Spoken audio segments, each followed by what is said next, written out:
여러분,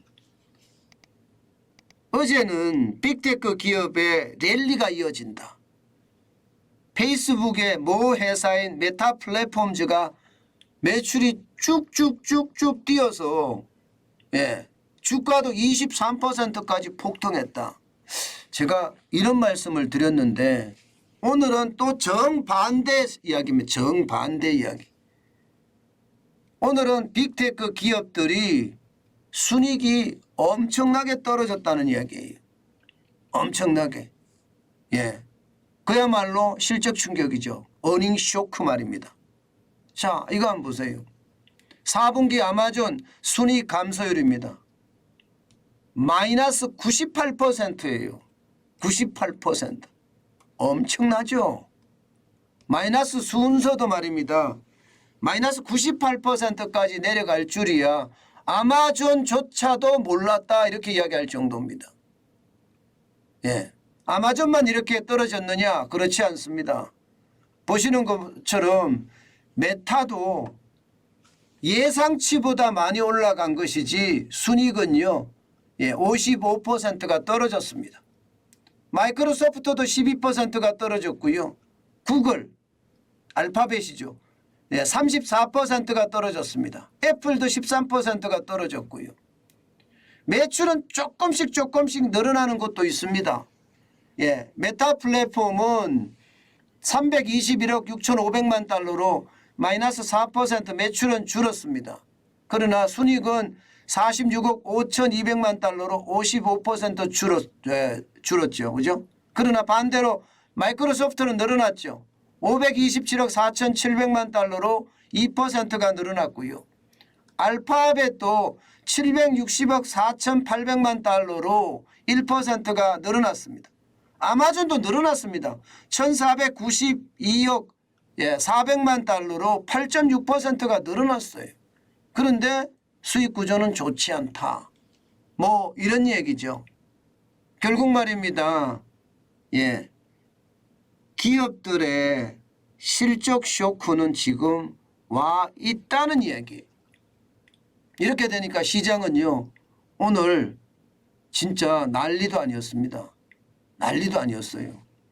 한번 보실래요? 시장이 나스닥은 1.59% 떨어졌고요. 193.86이 떨어졌습니다. 12,006.96으로 마감했습니다. 이 기술주 중심이잖아요. 이 기술주가 대부분 지금 빅테크라고 하는 데가 다 기술주거든요. 메타든 마이크로소프트든 알파벳이든 아마존이든 다 기술주니까 아무래도 나스닥이 더 많이 떨어질 수밖에 없겠죠. 또 많이 올랐으니까. 어저께는 3% 가까이 올라갔잖아요. 그러니까 오늘은 또 떨어졌어요. 이것은 뭐 너무 많이 올라간 것에 대한 반작용도 있을 수 있다고 생각은 합니다. 그렇지만 실적 쇼크도 저는 역할을 굉장히 했다고 생각을 해요. 왜냐고요? 여러분 실제 말입니다. 미국의 고용이 굉장히 좋았거든요. 지금 보시다시피 1월에 고용이 여러분 보세요. 놀라운 일입니다. 51만 7천 명이 늘어났습니다. 51만 7천 명. 51만 7천 명은요. 시장 예측치의 2배입니다. 실업률은 3.4%를 기록을 했습니다. 이것은 역대 최저입니다. 역대 최저. 이런 일이 없었다 이렇게 이야기할 정도로 많이 떨어졌어요. 1969년 5월 이후로 54년 만에 최저치라고 이야기하니까 시장은 완전 고용 상태거든요. 게다가 지금 일자리가 비농업 신규 고용이 51만 7천 개니까 뭐 그야말로 오늘 주식시장이 폭등했어야 정답입니다. 폭등했어야 신규 일자리가 1월에 이렇게까지 늘어났으니까 경제가 잘 돌아간다는 이야기잖아요. 그런데도 불구하고 시장은 정반대로 떨어지는 그런 결과를 초래했죠. 시장을 저는 보면 느끼는 게 그렇습니다. 그만큼 말입니다. 다양한 요소가 시장에 영향을 미치지만 요즘 같은 시장은요. 결국 말입니다. 이게 출렁출렁 롤러코스터 장세가 계속된다. 이 말밖에 다른 얘기가 없는 것 같아요. 게다가 대형주 중심인 S&P 500 지수도 1% 넘게 떨어졌어요.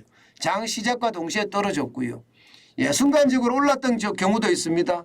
여기에 이제 고용지수가 발표가 되니까 순간적으로 좀 올랐다가 결국은 예, 계속 예, 올랐던 그 어떤 반작용으로 좀 떨어졌다. 43.28%가 빠졌고요.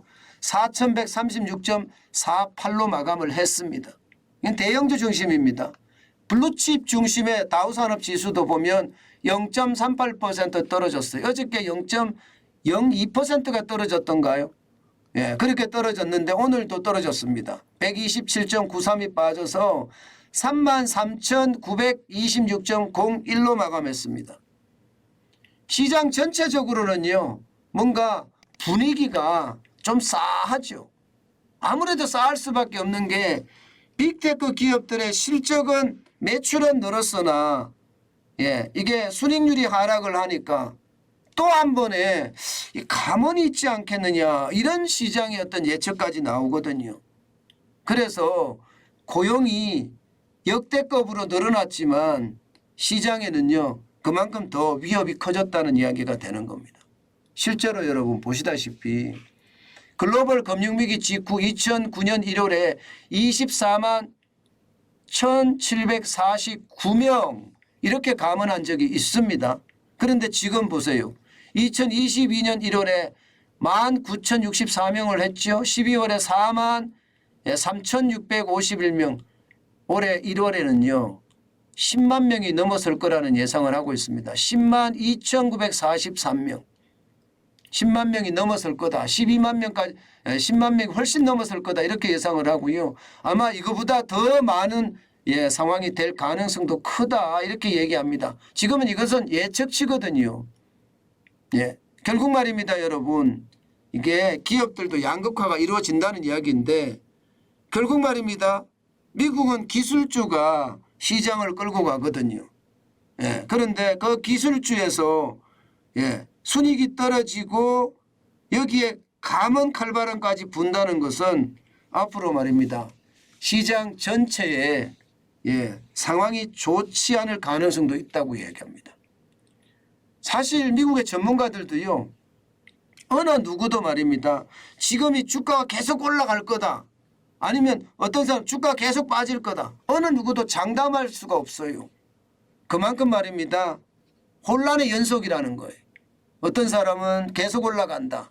이제 본격적인 랠리가 시작이 됐다. 이렇게 말하는 사람이 있는가 하면 또 어떤 전문가들은요. 아니야. 지금 다시 꺾일 거야. 이자 앞에 장사 없어. 결국 말입니다. 빅테크가 이렇게 무너지는 것도 이자가 많이 올라가니까 소비가 줄었기 때문이야. 그래서 경기 침체가 올 거야. 이렇게 이야기하시는 그런 사람들도 있거든요. 그만큼 말입니다. 시장 자체는요. 변동성이 굉장히 높다는 거예요. 변동성이. 그래서 요즘 같을 때는 많이 투자하는 것보다 지켜보는 것이 좋겠다. 그 이야기 참 많이 합니다. 여러분. 저는 여러분들에게 계속 말씀드리는 게 현금을 쌓아놓자. 지금은 투자할 때가 아니다. 그렇게 제가 말씀드리는 것도 바로 이런 이유입니다. 그만큼 시장의 불안감 또 변동성 굉장히 높다는 이야기입니다.